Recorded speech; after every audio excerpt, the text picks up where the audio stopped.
ഞാൻ ഇന്ന് ഉണ്ടാക്കാൻ പോകുന്ന അവലുണ്ടയാണ്. അപ്പോൾ ഞാൻ ഒരു പ്രാവശ്യം പരീക്ഷിച്ചിട്ട് റെഡി ആയില്ല. അപ്പോൾ അത് ഇപ്രാവശ്യം എന്തായാലും റെഡിയാക്കണം എന്ന് വിചാരിച്ചു. അപ്പോൾ അതിന് വേണ്ടിയിട്ട് അവലെടുക്കുക, അവൽ നന്നായിട്ട് വറുത്തെടുക്കുക.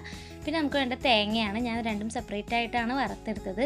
അത് രണ്ടും കൂടെ അത്യാവശ്യം ചൂടായി കഴിയുമ്പോൾ ഒന്നിച്ചിട്ടൊന്നെടുത്ത് നമ്മൾ ഒന്ന് ചൂടാറാൻ വേണ്ടിയിട്ട് ജസ്റ്റ് ഒന്ന് മാറ്റി വെച്ചേക്കുക. അത് കഴിഞ്ഞ് ഒന്ന് ചൂട് പയ്യെ കുറഞ്ഞ് കഴിഞ്ഞ് കഴിയുമ്പോൾ നമുക്കത് മിക്സിയിലിട്ടിട്ട് നന്നായിട്ട് അടിച്ചെടുക്കാം. നന്നായിട്ട് അടിച്ചെടുക്കാമെന്ന് വെച്ചാൽ തീരെ പൊടിയായി പോകരുത്, ഇതുപോലെ തരിയായിട്ട് വേണം ഇരിക്കാൻ, എന്നാലാണ് ഉണ്ട പിടിക്കാൻ പറ്റൂ. പിന്നെ നമുക്ക് വേണ്ടത് ശർക്കരയാണ്. ആവശ്യത്തിന് മധുരത്തിനനുസരിച്ച് ശർക്കര എടുത്ത് വെള്ളം ഒഴിച്ച് ഇതുപോലെ നന്നായിട്ട് തിളച്ച് വന്ന് കഴിഞ്ഞ് കഴിയുമ്പോൾ നമ്മൾ റെഡിയാക്കി പൊടിയാക്കി വെച്ചിരിക്കുന്ന ഐറ്റം ഇതിലേക്ക് ഇട്ട് കൊടുക്കുക. ടേസ്റ്റിന് ഏലക്ക ചേർക്കാം. ഇതുപോലെ നനവായിട്ട് നിൽക്കും. അപ്പോൾ ഈ ഒരു പാകത്തിൽ വന്നു കഴിഞ്ഞാൽ നിങ്ങൾക്ക് ഇഷ്ടമുള്ള മുന്തിരിയോ കശുവണ്ടിയോ എന്താണെന്ന് വെച്ചാൽ ഇട്ട് കൊടുക്കുക.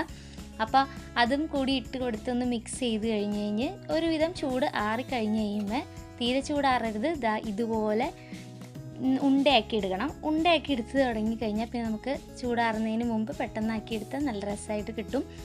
അപ്പോൾ ഇതൊക്കെ കാണുമ്പോൾ എനിക്ക് പണ്ട് അമ്മയൊക്കെ ചെയ്തു തരുന്ന ആ നൊസ്റ്റു അടിച്ചിരുന്നു. സംഭവം എന്തായാലും അടിപൊളിയാണ്. 4 മണിക്ക് എത്രയും പെട്ടെന്ന് ഉണ്ടാക്കാൻ പറ്റുന്ന ഒരു കുട്ടി സ്നാക്കാണ്.